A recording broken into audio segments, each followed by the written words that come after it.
So how fast does that thing go anyway? That have got to be one of the most popular questions I get asked about my Gotway Monster, and speed is also one of the favorite subject and topic often up for discussion and debate inside of the electric unicycle community. As a matter of fact, it also happened to be the major point of differentiation between two of the most popular electric unicycle manufacturers, Gotway and Kingsong, and just might be the factor in determining which electric unicycle you would actually buy. Problem is, the answer is a little bit more complicated than just a simple number. This week, how fast does the Monster go? And the New York Electric Crew drag race. And I attempt to hit top speed on my Monster once and for all, hopefully without tasting asphalt. By experimental, do you just mean that you want to see someone die? I don't want to see anybody die, dude. I want you guys to all be safe. You guys all come out to the next event. That sounds like coming from a man who wants to see some blood. No blood. Roll the intro.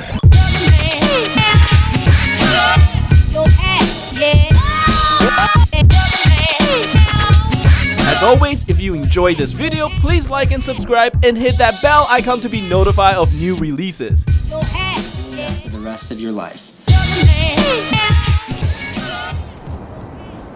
Alright, 30-second intro. This is an electric unicycle. You control it by leaning forward to accelerate and back to brake. And yes, it is a little bit harder to learn. However, in exchange, you get this giant off-road friendly tire as well as the largest battery pack and the longest range of any personal electric vehicle. It is compact for its capabilities and incredibly practical in day-to-day use.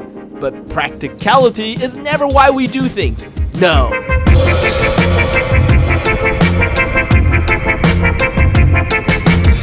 We need passion and excitement, and there are no better spice for that than all-out speed. Oh my god. And that is why we have gathered today at HQ for a group ride out to the Red Hook neighborhood of Brooklyn.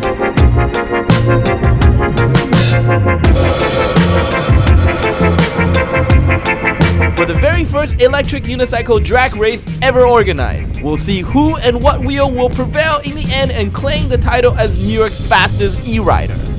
But before we get to that, we need to first have a conversation about what it means to be fast. What are you talking about? Fast is fast, right?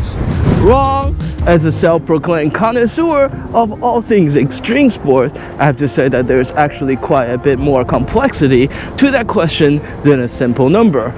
And as Einstein would say, all things being relative. For example, wingsuit, which is likely to be one of the fastest non-power gravity-based sports around, considering that you need to average about 100 miles per hour just to maintain optimal glide ratio. However, I suspect that the thing that make wingsuits compelling isn't the flying squirrel aesthetic, but rather a special subset of the sport called proximity flying, which can either start from the air or more commonly from base jumping. By sticking close to the ground, in some instances crazy close to the ground, you get this.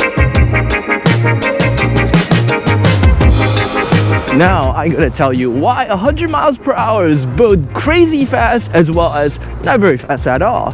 First of all, you easily go more than 5 times that speed on any regular airline flight. You can even do so while enjoying a lukewarm airline burger while watching a movie on a tiny little screen.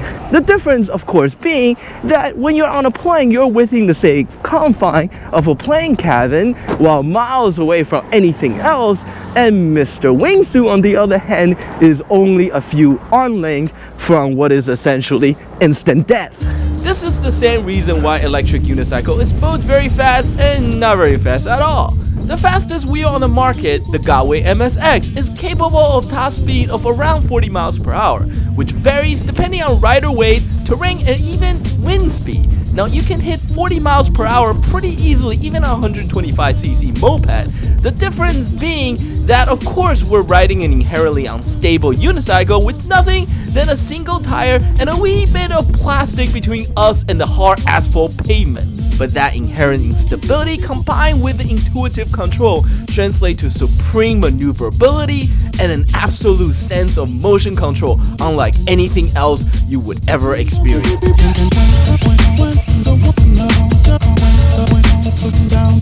Now kudos to EVX for organizing the race and putting up the prize for the winner. Aside from being an all-round awesome guy, Mickey also made good videos, and you should absolutely check them out if you haven't already. Links to his channel in the description below. The drag race takes place on an old loading dock complete with a cargo crane still in place, which we'll use to mark the starting point. The pier is about the length of a football field, and the rider would have to navigate around 2 sets of cones and make a U-turn at the end to race back to the starting point for the win. There's not a lot of room on the pier, which adds to the excitement. How'd you like it? Any thoughts? It's interesting. I guess if I had no other way to get around, I would. But to really test how fast the monster can go, we'll need a bit more elbow room. Luckily, this also happened to be nearby the Red Hook Marine Terminal, where Formula E set up track each year for their race. And since they go 230 miles per hour, they need all the room they can get. So to tell you the truth, I haven't really gotten my Monster much past 31 miles per hour. For the most part, I ride in the city where there's plenty of pedestrian, bicyclists, and car traffic, of course.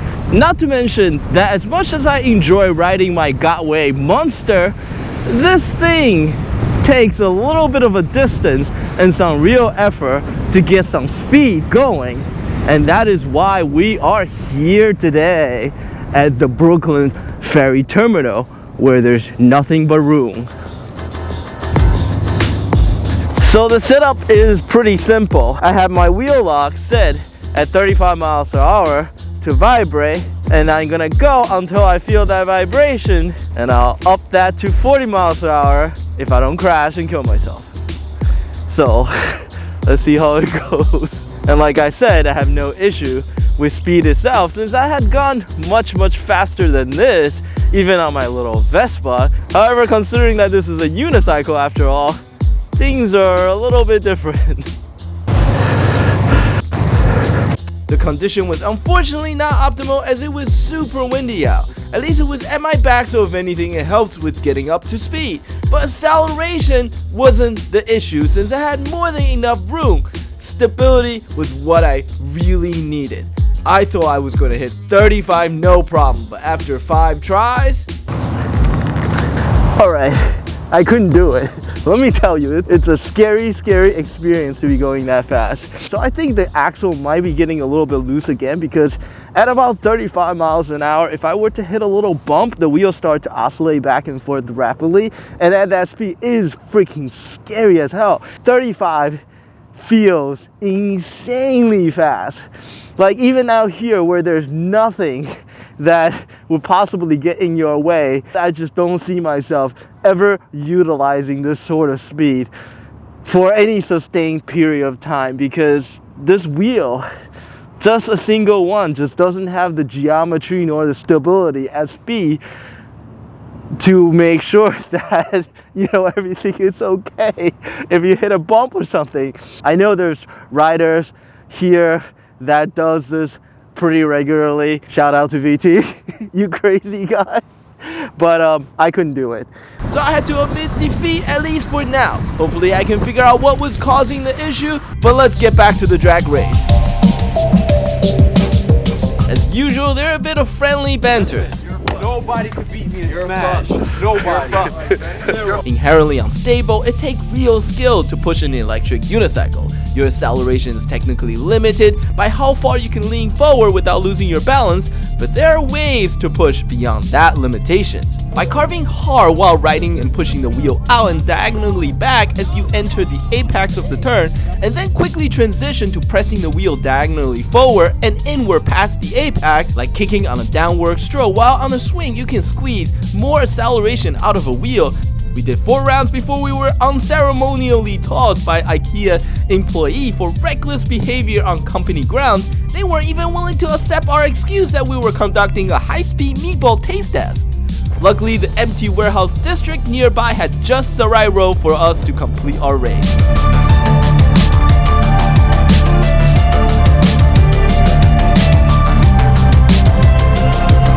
We did 3 more rounds under the streetlights while ducking the occasional curious passerby, and in an upset, Tishan got taken out of the race.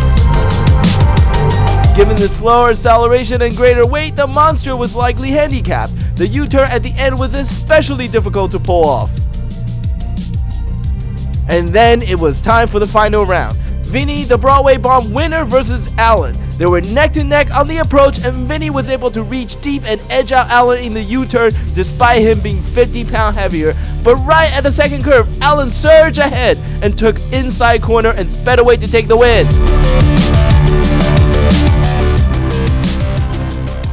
Now Alan's a good deal lighter, and that's certainly helping a race, but even then it took real skill and guts to crank that MSX the way he did on that inside corner, and a win is a win. You needed that jacket. Now you have a jacket. Now don't fall. Yeah.